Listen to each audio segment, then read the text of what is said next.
You have made me feel very old. I've always known them as Jefferson Airplane.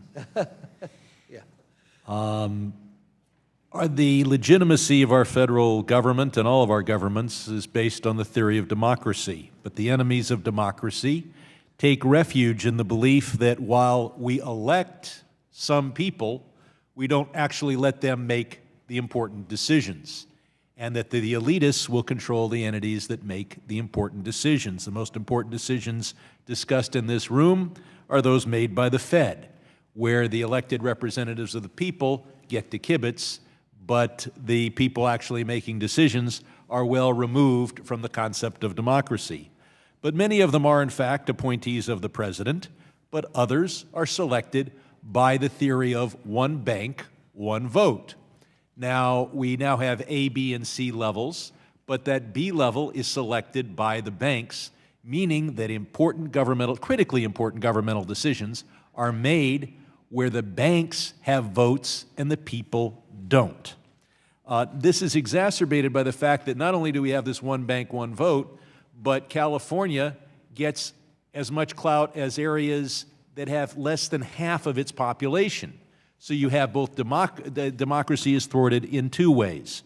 We ought to move forward to the idea that government decisions in America should be made by those selected by elected leaders.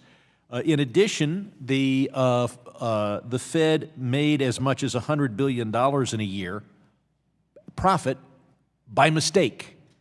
If this was if we had the people of America told that they're allowed to look at what the Fed does, and not just on the Bloomberg channel, we would be insisting that any policy that produces $100 billion for the federal government be looked at as a policy that might generate $100 billion profit for the federal government, and that cannot be ignored just because the elitists say they did it by mistake, therefore it doesn't count.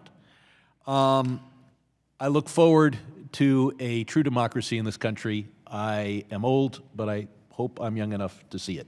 I yield back. The gentleman's time is expired. Democracy is under attack. The battleground is this room, and it is under attack from both the left and the right.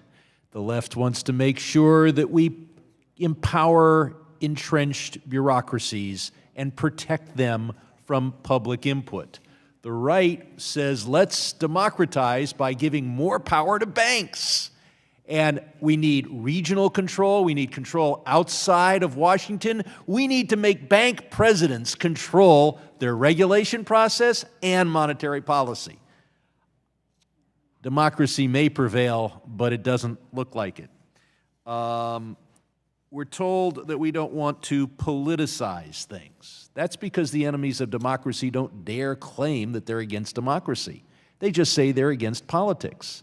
But politics is the only mechanism by which the voters of the country can influence or control public policy.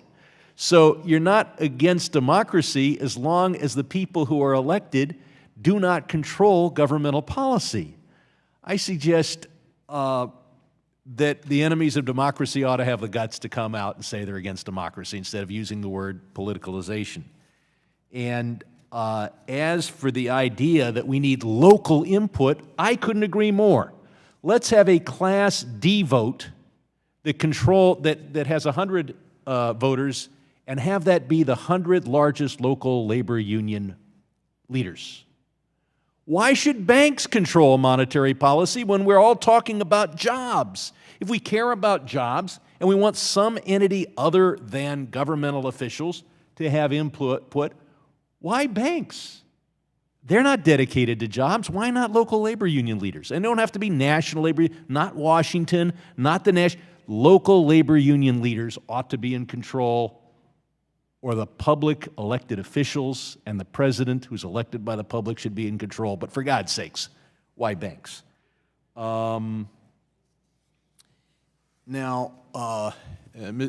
Dr. Michael, you've suggested that we have, or I believe it was also Mr. Selden, you suggested that we ought to have the Board of Governors, the FMOC rather than the Board of Governors empowered.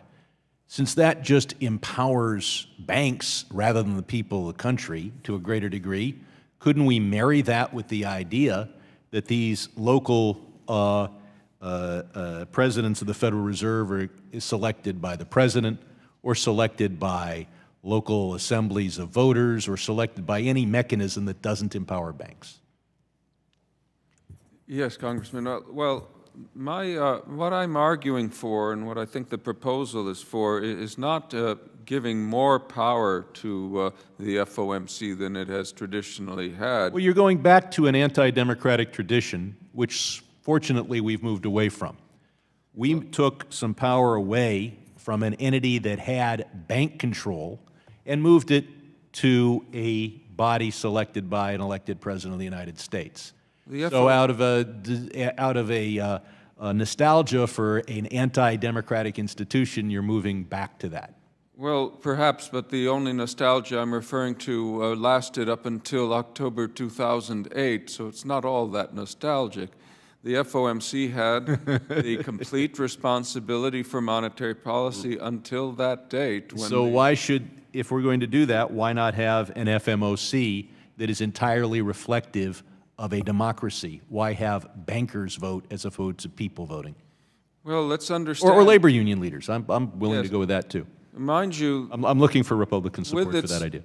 With its existing structure, the FOMC gives an overwhelming advantage to the members of the appointed Federal Reserve Board, who have 5. So we'll have some democracy and some bank control. Why don't we do that for members of Congress? Why don't we say that 3/4 of the outcome is determined by how the voters vote, and then we have a separate caucus of bankers, and they control 1/4 of the vote? Wouldn't that be a good way to depoliticize, Mr. Pollack? Congressman, my suggestion is the people who really are elected by the people, namely the members of Congress, are the responsible party for the definition and the management of money, and that's the way But we can vote to move away from democracy by setting up a commission of labor union leaders or banks to be making governmental decisions. Since labor unions of private labor only represent about 7%, if I'm right, of labor, I'm not sure. I'm willing to create employee councils of other institutions too, just as soon as I get a Republican co-sponsor. And Chairman, if I could just say, I love politics, and money is political. I think you and I agree on that one, Congressman. I yield back. The time of the gentleman.